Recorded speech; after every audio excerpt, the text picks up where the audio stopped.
Welcome back to CBS This Morning. An unprecedented audit of votes from the 2020 election will continue for at least another month in Phoenix.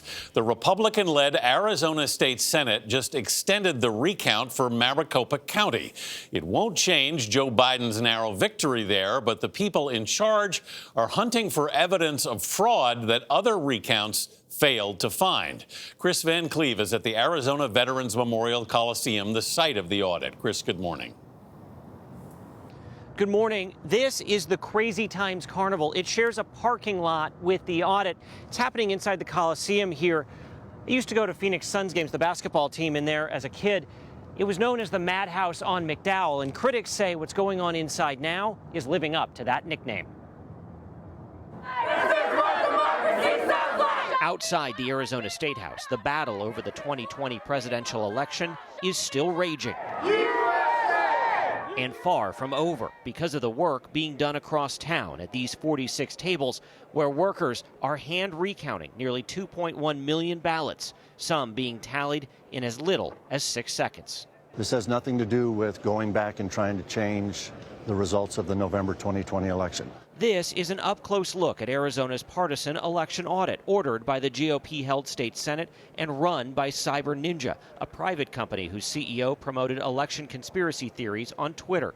They fought to keep audit procedures secret and initially tried to keep media out. Observers noticed workers checking ballots with UV lights, looking for a watermark rumored to be a sign of fraud. We watched them photograph ballots, looking for folds and checking the thickness of paper. Some are said to be looking for signs of bamboo fibers on the ballots, which election officials have dismissed as part of a conspiracy theory. Ken Bennett is monitoring the election for the state Senate. The UV light plays into a QAnon conspiracy theory. The bamboo hunt plays into this allegation that thousands of ballots were flown in from Asia after the election and somehow counted. I mean, it's silly. And if that didn't happen, then we will dispel that.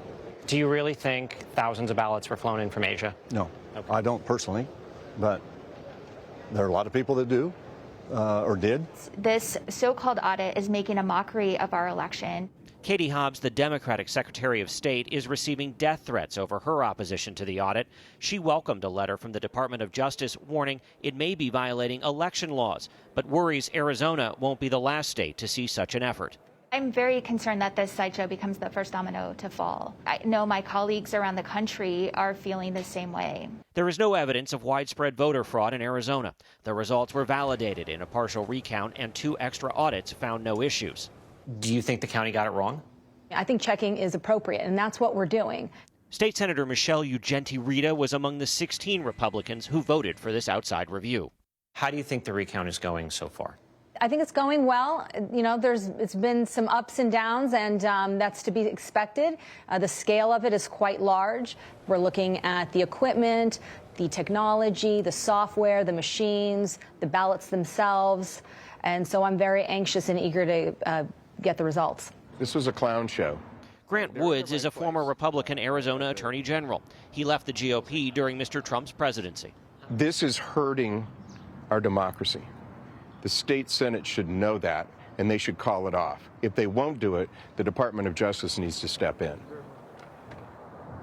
The audit says it's looked at about 25% of the ballots, but they're going to have to pause the audit, move everything out of the Coliseum because high school graduations start inside this weekend. That's raised questions about ballot security. The audit says they'll be kept under armed guard and then moved back in after the graduations. If they're not done looking at everything by the end of June, they'll have to move out again to make room for a gun show.